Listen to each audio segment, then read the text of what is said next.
Hey folks, how's it going? Dr. Spin. Eclectic album reviews and general music meanderings. Thank you so much for following me along this whole time. We're on the last episode of this 12-episode series of my Tier 1 listening. All these posts going up to this point have been albums that I've listened to for a week or maybe two, and I'm using these as sort of the control group for 2023. So as close as we are, let's go ahead and get started. First one I got up for this episode is Laurie Anderson's Big Science. Laurie Anderson, I first heard of on Peter Gabriel's So way back in the day. He had that last track on there. She did that song, This Is the Picture, Excellent Birds. And ever since that point, I'd seen Laurie Anderson do work. I had an idea about what she was about. I saw snippets of her performance work. I would hear little things about her music, but never really chased her down and checked her out up close and personal. So I thought her debut album, Big Science, would be a great place to start. And Laurie Anderson occupies this very interesting space in the art rock scene in the late 70s and early 80s. I think she certainly is part of the same zeitgeist as David Bowie and Peter Gabriel and Robert Fripp and a lot of those guys that were doing kind of art rock stuff. But her stuff was always way more, I think, academic and also really very connected to visual art. And as much as she was a musician, she was also a visualist and put on these big, complicated performance things that were huge statements about, technology and everything else. And so Big Science is a set of actually excerpts from a larger piece that she pared down to her first debut album. I think her stuff leaned a lot further into the avant-garde and kind of into the academic side. So you better get ready, ready to go. You can come as you are, and pay as you go, pay as you go.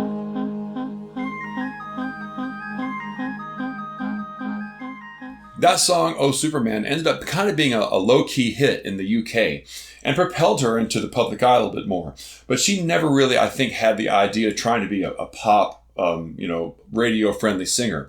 And that shows in this album. It's all like a bizarre spoken word album. But man, it's an amazing, amazing, moving piece of work. I find myself more and more being attracted to spoken word stuff, so it fits right in with that. And her commentary in this album is just phenomenally thought-provoking. The next up I got, Charlotte Wessels' 6 Feet Under, Volumes 1 and 2.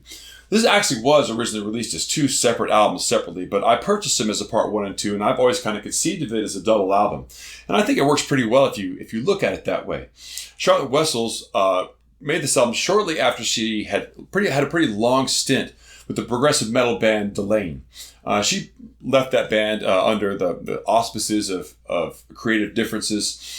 And you can kind of see on this album why that'd be the case. This is certainly not a progressive metal album, although there's definitely parts of this album where I'm reminded of Images and Words by Dream Theater, but not in a certain technical sense, just more of the way that the album's recorded, the way that it sounds, the balance between the instruments. But it's not just that. The prog metal sound of 6 Feet Under is an aspect of what she's trying to accomplish here.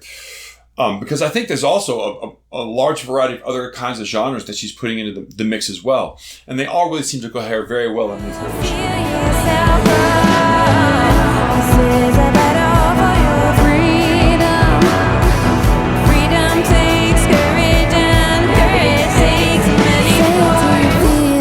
I've got superhuman skin, and this madness can't come in. This madness can't come in. I've got superhuman skin, and this madness can't come in. This madness can't come in. If I was going to sum this album up in one little clean description, I would call it kind of gothic, prog adjacent AOR. It doesn't ever spill over all the way into being a progressive rock album, but it certainly has that feel. But it's also kind of more metallic and more adventurous than your average AOR album. And her vocals are phenomenal throughout. They are powerful, but also decidedly feminine. Okay, next up I got Gunship's Dark All Day. Gunship was a big player for me in 2020. Their debut album was in constant rotation all throughout that year. And they came to be a genre-defining group for synthwave for me.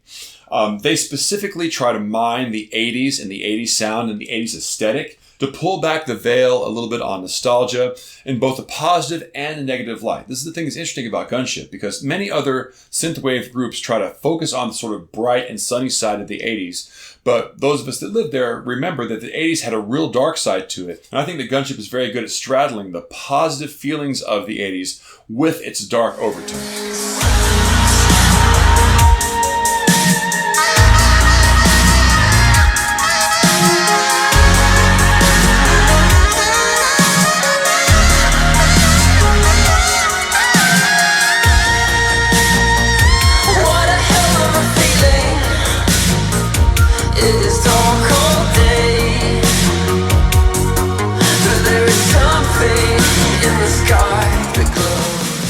Now, for better or for worse, Dark All Day really is just an extension of what Gunship did on their debut album. But I will say that the songwriting on Dark All Day is a little bit richer, a little bit more nuanced, and a little bit deeper.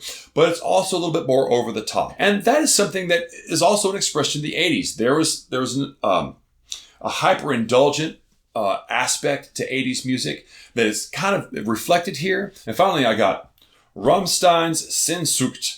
I, of course, like many other people, heard of Rammstein through David Lynch's Lost Highway soundtrack, which is curated by Trent Reznor. And that was a really great choice for that particular soundtrack, because Lost Highway is a dark, gothic, brooding, menacing movie.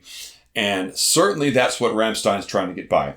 Rammstein is sort of this halfway point between like Ministry and Kraftwerk. You know, they commit to the certain like electronic side like Kraftwerk did, but they've got the oppressively heavy aspect of their playing that really recalls the best industrial music of the late 90s.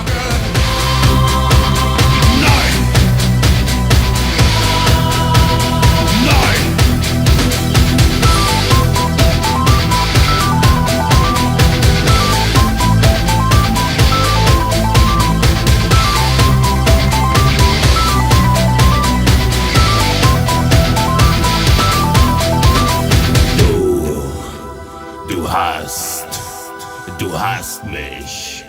The vocals sometimes are a little bit, I won't say cringeworthy, but they're almost funny, because they're in that really militant German style of vocalizing.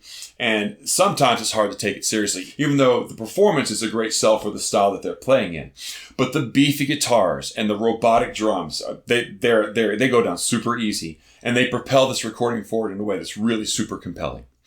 Okay, that's it. 12 episodes of 4 albums each. You can go back and watch all these videos if you want to get yourself caught up. But that's what we're going to be using moving forward. Now, what happens next? In about a week, I'm going to go through and check out my log and see how many times I've listened to each of these albums. I'm going to make a bracket based on that. I'm going to start eliminations the week after next.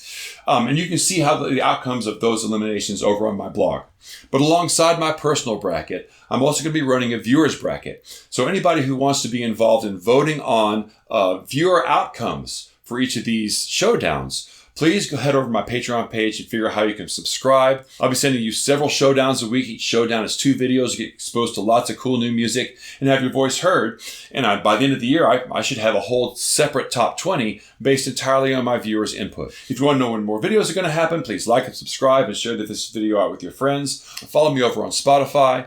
I'm going to be doing a playlist with all these and more as I go forward. I'm going to be doing deep dives. I'm going to be doing more roundups throughout the year. And those songs are all going to be represented in my 2023 playlist. But next week, it's going to be the return of the deep dive video. So until you see you then, I'll catch you on the flip side.